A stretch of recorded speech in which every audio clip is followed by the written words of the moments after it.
5, 4, 3, 2, 1, start.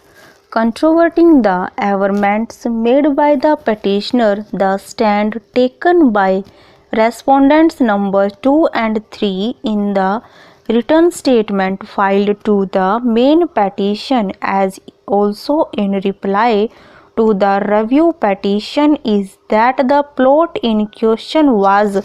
allotted to Manohar Singh in 1971. He, instead of raising construction, had paid the extension fee. The petitioner had purchased the plot from Manohar Singh in 1996, and even after getting the building plan sanctioned, he did not raise any construction in spite of the fact that it was to be completed within 3 years from the date of allotment as per the condition of the allotment letter, but the said plot continued to be vacant for more than 26 years of allotment when it was purchased and transferred in the name of the petitioner, and the petitioner was free to get the building plan approved as per the already approved zoning plan for phase 3A. However, no such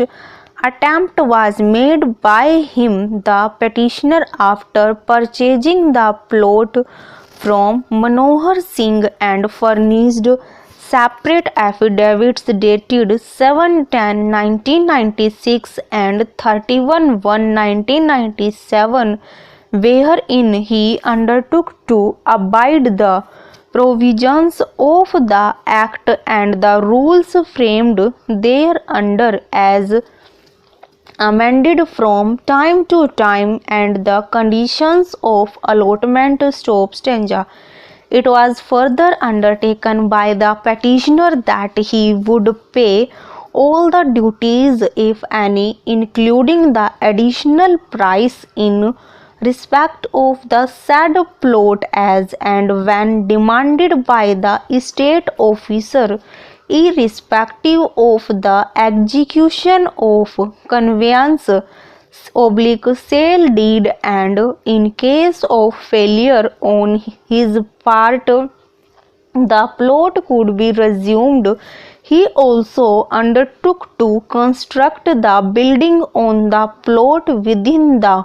stipulated period in accordance with the sanctioned building plans. The petitioner, according to the respondents, is thus stopped in law from challenging the provisions of the 1996 rules and regulations, besides any imposition of an extension fee. The case of the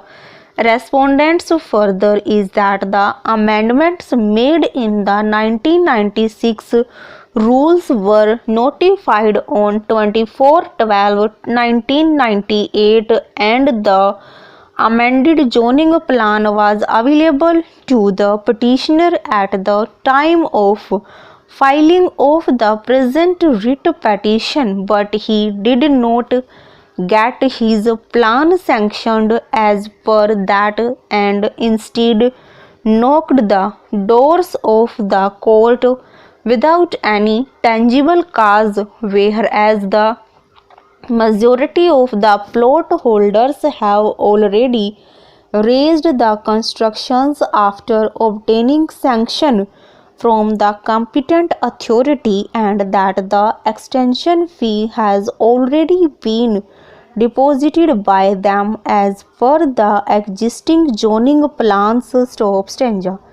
It is further averred that the zoning plan in any case came into effect on 22/12/1998 when it was approved by the Chief Administrative Buddha,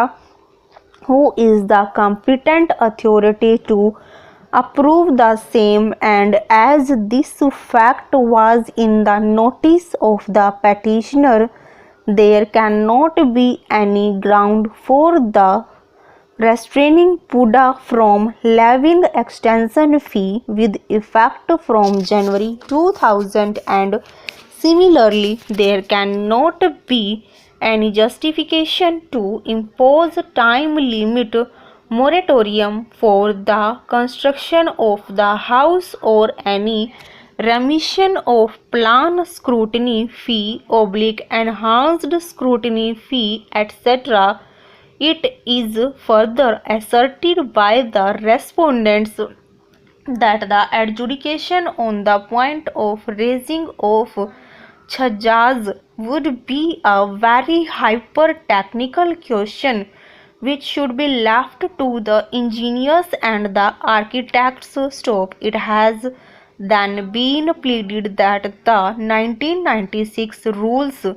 do not provide for any publication of the zoning plan because it is a document which is referred to by the practicing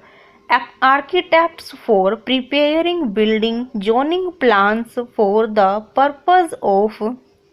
construction who are engaged for this purpose by the house builders. Stop.